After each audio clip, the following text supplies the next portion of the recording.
Today we will learn about the heart sounds S1, S2, S3, S4.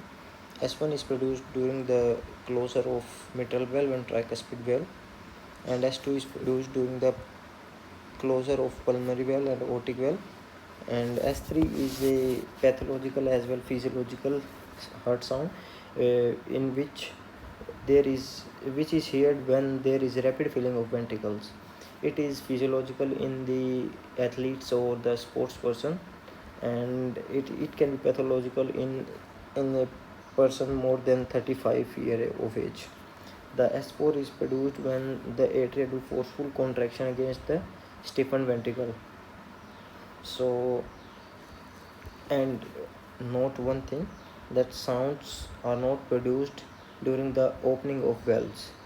Heart sound never be produced during the opening of valves until unless the heart is affected or is not healthy.